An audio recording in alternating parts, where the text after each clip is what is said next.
Hello everyone. Today we are going to start with a new chapter. मैं नया chapter start करने से पहले आप लोगों को कुछ हिंट्स दूंगी ताकि आप चैप्टर का नाम खुद ही पहचाने कि ये चैप्टर है कौन सा. Let's begin now.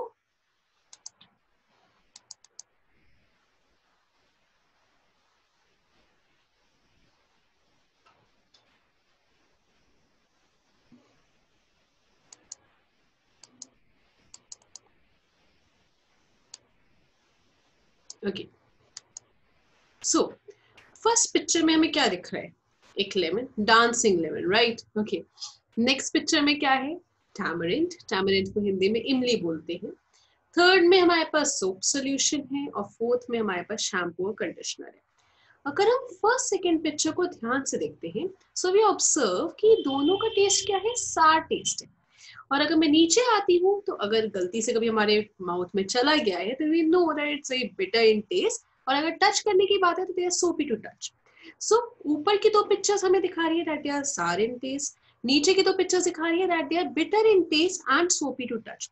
सो जो सब्सटेंसेस सार इन टेस्ट होते हैं उसको हम बोलते हैं एसिड्स. और जो सब्सटेंसेस बिटर इन टेस्ट होते हैं and soapy to touch they are known as bases. So name of the chapter is acids and bases. अब एसिड्स है या बेस है, अब आप ऑब्वियसली उसको खाकर तो नहीं पता करोगे कि खट्टा है या कड़वा है, स्पेशली जब मैं तुम्हें लैब में छोड़ दूँ तो ऐसा हम नहीं कर सकते. So we have some substances which help us to distinguish कि क्या ये सब्सटेंस एसिडिक है या बेसिक है. फर्स्ट पिक्चर में ध्यान से देखिए, टर्मरिक पाउडर जिसको हम हल्दी बोलते हैं, मैं उसको एसिड में भी डाल रही हूँ, बेस में भी डाल रही हूँ. तो मुझे क्या दिख रहा है?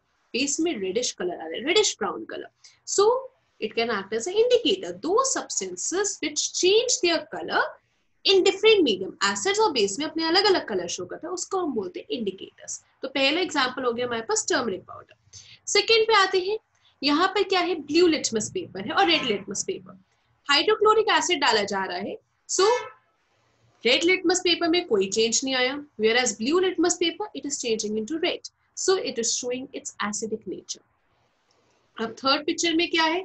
यहाँ पर भी हमने इंडिकेटर लिया हुआ है और उसमें भी हम डाल के देख रहे हैं कि सब्सटेंस अपना बिहेवियर क्या शो कर रहा है. अब मैंने इसको डिस्टिल्ड वाटर में डाला है तो वहां पर कोई भी चेंज नहीं हो. डिस्टिल्ड वाटर मतलब नॉर्मल वाटर, राइट? मतलब जिसमें कोई भी मिनरल्स नहीं है उसको हम बोलते हैं.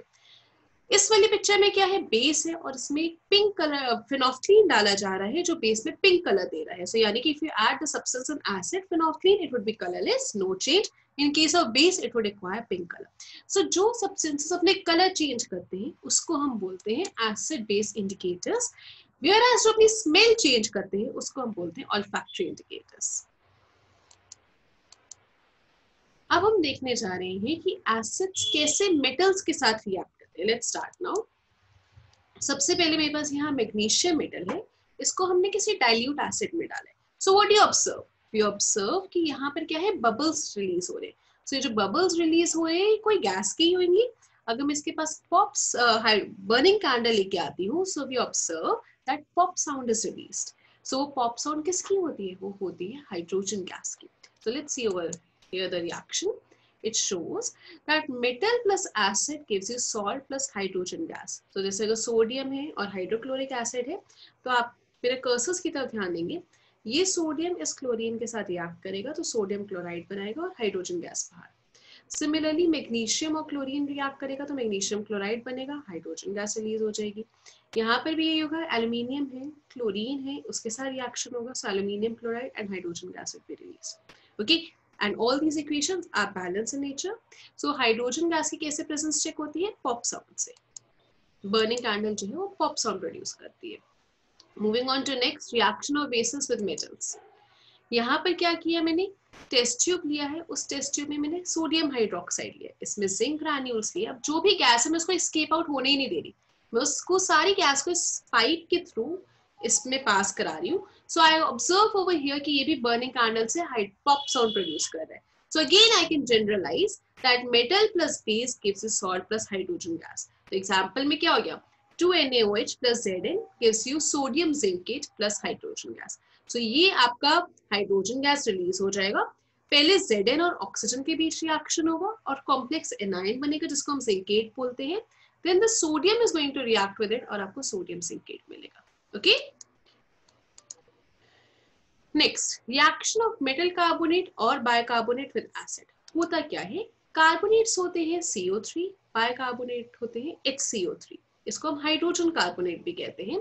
तो जब मैंने इसको एसिड के साथ रिएक्ट कराया, फॉर एग्जांपल सोडियम कार्बोनेट और hydrochloric acid, so what do I observe is कि यहाँ पर कार्बन डाइऑक्साइड गैस रिलीज होती है, और जब भी कार्बन डाइऑक्साइड डिलीवरी ट्यूब के अंदर मैं इसमें पास करती हूँ, so I observe that lime water turns milky.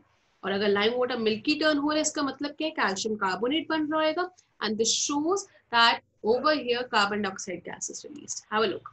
So metal carbonate plus acid, that gives you salt plus water plus carbon dioxide. Metal bicarbonate plus acid will give you salt plus water plus carbon dioxide.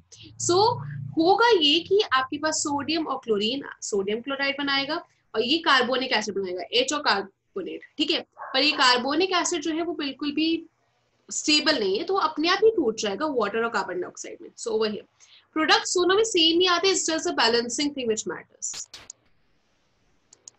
Moving on to next, reaction of acids and bases, जिसको हम बोलते हैं neutralisation reaction. जैसे इस picture में क्या हो रहा है, HCl है और NaOH है, तो ये रिएक्शन करके क्या बना रहे हैं, NaCl और H2O। So over here acid plus base is giving you salt plus water. यहाँ पर भी यही हुआ है, एक एसिड है, ये बेस है, दोनों को मिला दी तो सॉल्टी वाटर आपके पास तैयार हो गया। सो HCl plus NaOH gives you NaCl plus H2O. H2SO4 plus KOH gives you K2SO4 plus H2O. Okay, so this is what is neutralization reaction. If I talk about next reaction, which is reaction of metallic oxide with acids. Metallic oxides क्या होते हैं, जैसे copper oxide. Copper oxide आपने देखा होगा, जैसे copper क्या artificial jewellery आती है, सो वो ब्लैक पड़ जाती है with some time, right. So copper oxide आपका ब्लैकिश इन कलर होता है। आपने हाइड्रोक्लोरिक एसिड के साथ जब ट्रीट करा, so it gives you copper chloride. Copper chloride का जो कलर होता है that is blue in colour. यहाँ पर भी अगर आप देखिए तो यहाँ कॉपर ऑक्साइड था, उसके अंदर जब सल्फ्यूरिक एसिड डाला गया तो ये कलर आ गया, ये देखो ब्लैक है, ऊपर से एसिड डाला जा रहा है, ठीक है।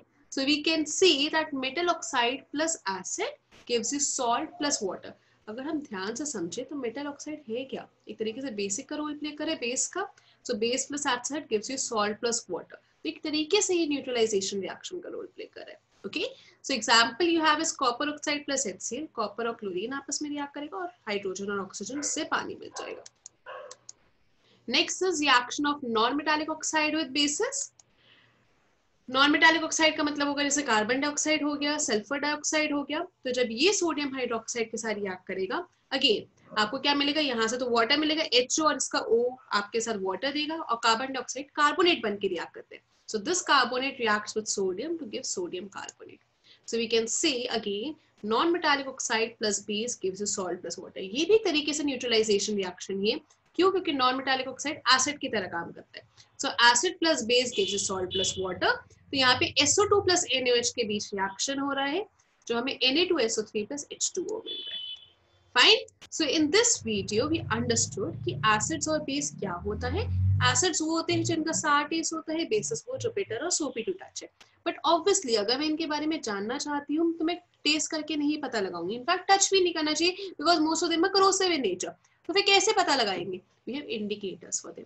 और फिर हमने ये भी डिस्कस करा कि क्या इनकी केमिकल प्रॉपर्टीज है, हमने इनका रिएक्शन डिस्कस करा, reaction of acid and base. Metallic oxide का हमने डिस्कस करा कि कैसे मेटालिक ऑक्साइड आपका एसिड के साथ रिएक्ट करता है, नॉन मेटालिक ऑक्साइड कैसे बेस के साथ रिएक्ट करता है। हमने कुछ रिएक्शन समझे, और उसके बाद हम नेक्स्ट वीडियो में अब पढ़ेंगे कि हमारे पास अदर इंडिकेटर्स कैसे हैं, जिसको हम यूनिवर्सल इंडिकेटर बोलते हैं।